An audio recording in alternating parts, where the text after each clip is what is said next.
very first episode of For the First Time in Forever, a new series on my channel that is really hoping it doesn't get a cease and desist from Disney. This series on my channel is a chance for me to finally get down to sit and watch some well-known films and well-respected films that I have yet the chance to see. And everyone out there has embarrassing omissions from their watch list, so what this is allowing me to do is fill in those gaps. Every week I'll take a film, give you my thoughts, and conclude with my very own custom ratings.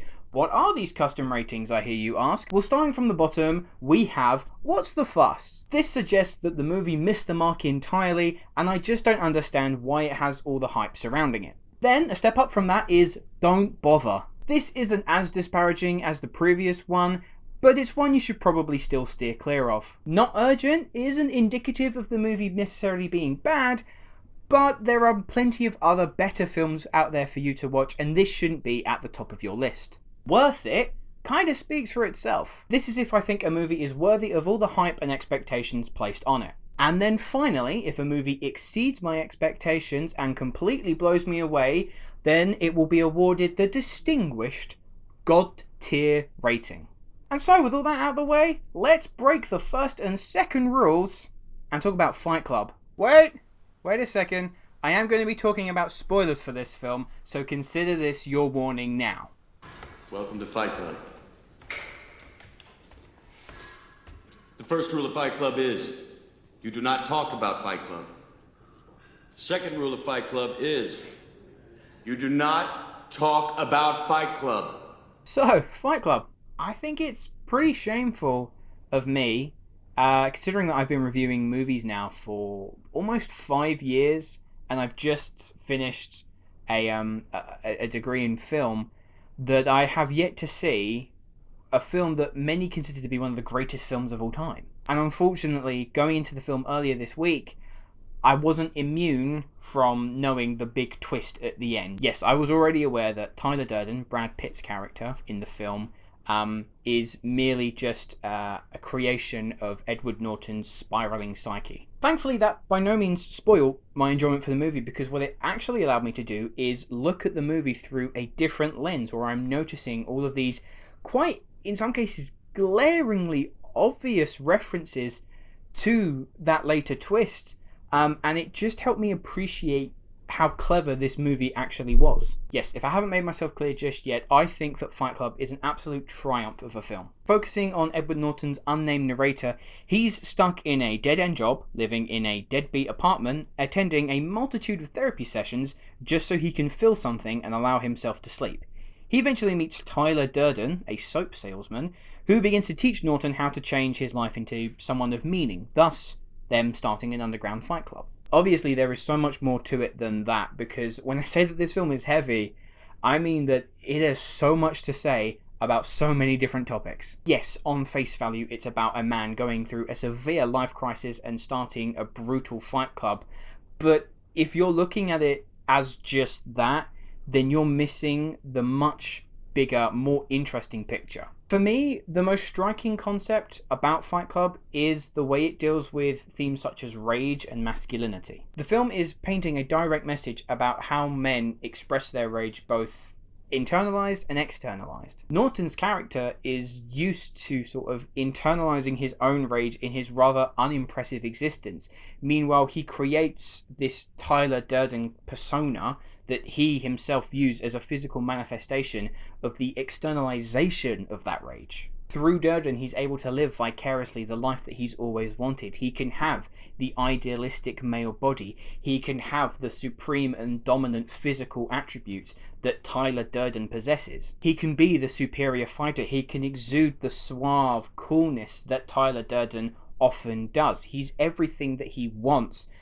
But we as an audience begin to realize that that personality, it isn't as dreamy and as sought after as it should be. In fact, it's far more toxic and destructive than Norton's character is led to believe. And this soon becomes apparent as this fight club that they set up initially just to allow men to express their animalistic intentions now has transformed into an almost borderline terrorist cult that is trying to destroy the system so they can assert their dominance. I was genuinely blown away by how well this story is navigated, and this expression of rage is matched beat for beat with the direction by David Fincher.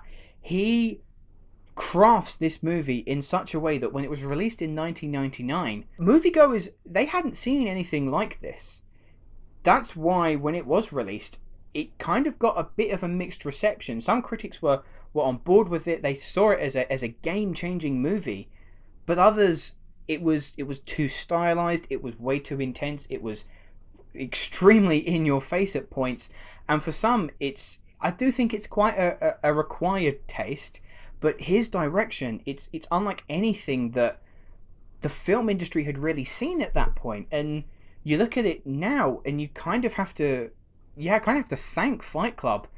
We take so much inspiration from it now, and half of the time we don't even realize it. Not to mention that this movie has an extremely dark and warped sense of humor, and for some, I think it's not going to be for them, but because I'm dead inside, I kind of liked it. Literally from the word go, this entire experience is captivating almost to a hypnotic level. In some cases, the film feels like it's taking huge jumps in logic from the widespread development of this cult and the fact that it has spread throughout the city in what doesn't seem that long, to Norton somehow surviving a self-inflicted gunshot wound to the neck. But as an audience member, you can't afford to sit there and pick it apart on the go.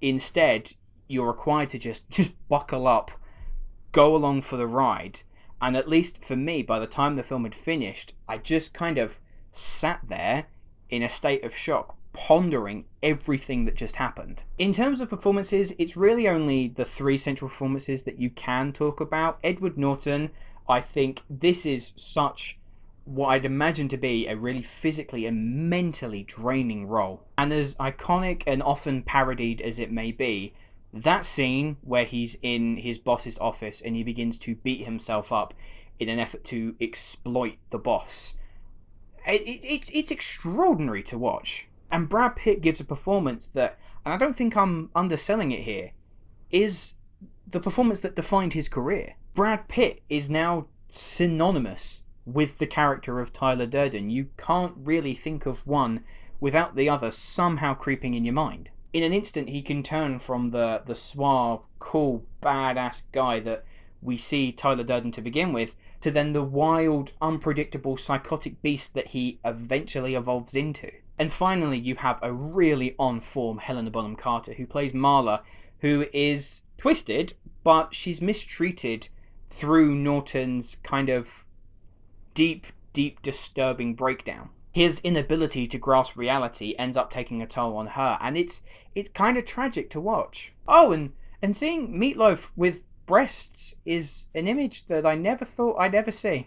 Going into Fight Club, the expectation of it being a bona fide masterpiece, that's a pretty high bar to set. Fortunately, it did just that. Every single minute is enthralling.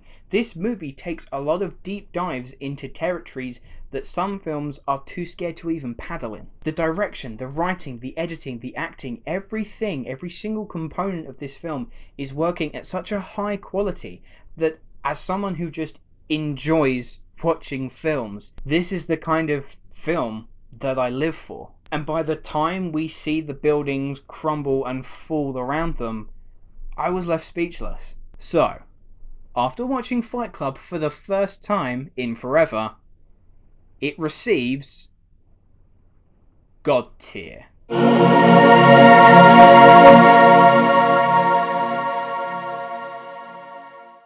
And so that concludes the inaugural episode for the first time in forever. Let me know what you thought of Fight Club down in the comments below, and also any movies that you are yet to get round to watching. Also, if this series proves a success, I'm really hoping to get some guests on. That way we can treat it a bit more like a relaxed, chilled out conversation.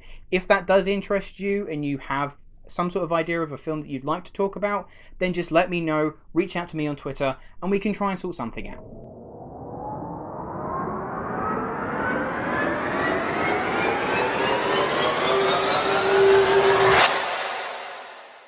Thanks for watching.